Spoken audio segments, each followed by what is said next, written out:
Hi అండి, అందరికీ నమస్కారం. Welcome back to my channel. ఈ వీడియోలో ఇప్పుడేంది వాడుతండి ఏపీ ఉద్యోగులు మరియు పెన్షనర్లకు జూలై నెల జీతం పెన్షన్లో పెరిగిన కొత్త డిఏడిఆర్ గురించిన తాజా సమాచారం అయితే ఈ వీడియోలో ఉంది. వీడియో ఎక్కడే కానీ స్కిప్ చేయకుండా ఎండ్ వరకు చూడండి, అప్పుడే పూర్తి ఇన్ఫర్మేషన్ అర్థమవుతుంది. అలాగే వీడియోకి ఒక లైక్ చేయండి ఫ్రెండ్స్.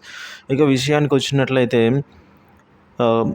డిఏ అనేది మనకు 30.03% అయితే ఉండడం జరిగిందండి ప్రస్తుతం. దీనికి మరొక 3.64% పెంచుతూ, అంటే ఏదైతే సెంట్రల్ గవర్నమెంట్ 1% డిఏకి స్టేట్ గవర్నమెంట్లు 0.91% డిఏని అయితే పెంచాల్సి అయితే ఉంటుంది.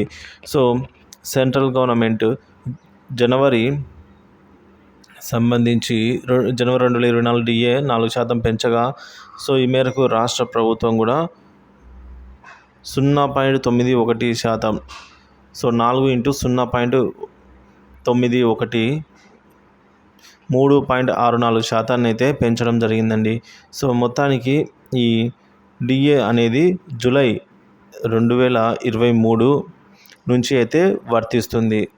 సో దీన్ని క్యాష్ రూపంలో జూలై 2024 నుంచి అయితే అందజేయడం జరుగుతుంది. కాబట్టి ఈ నెల నుంచి డిఏ మరియు డిఆర్ 3.64% అయితే పెరుగుదల సంభవించిందనమాట. సో ఈ అరియర్స్ 12 నెలలకు సంబంధించిన అరియర్స్ చూసుకున్నట్లయితే ఏవైతే జూలై 2023 టు జూన్ 2024 వరకు గల అరియర్స్ క్రెడిట్ ఇన్ జెడ్పీపీఎఫ్, అంటే ఇవి సమాన వాయిదాల్లో అయితే అరియర్స్గా చెల్లించబడతాయండి. సో ప్రాన్ అకౌంట్ వారికి 10% and from July 24th 2024 onwards cash. So ఈ విధంగా అయితే మనకు పెరిగిన డిఆర్ అనేది 3.64% అయితే రావడం జరిగింది. సో ఎంత బేసిక్ ఉన్న వారికి ఎంత డిఏ పెరుగుతుందో ఇప్పుడు తెలుసుకుందాం. 20,000 బేసిక్ ఉన్న వారికి డిఏ అనేది 728 రూపాయలు పెరగడం జరుగుతుంది. అదేవిధంగా 25,220 రూపాయలు బేసిక్ ఉన్న వారికి 918 రూపాయలు డిఆర్ పెరగడం జరుగుతుంది. 63,660 బేసిక్ పే ఉన్న వారికి 2,317 రూపాయలు పెరగడం జరుగుతుంది. అదేవిధంగా 99,430 రూపాయలు బేసిక్ ఉన్న వారికి 3,619 రూపాయలు అయితే అదనంగా బేసిక్లో పెరగడం జరుగుతుంది.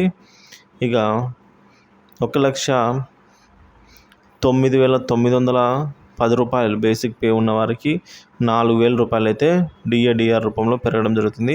1,70,580 రూపాయలు బేసిక్ పే ఉన్న వారికి 6,209 రూపాయలు అయితే డిఆర్ రూపంలో అయితే పెరగడం జరుగుతుంది ఫ్రెండ్స్.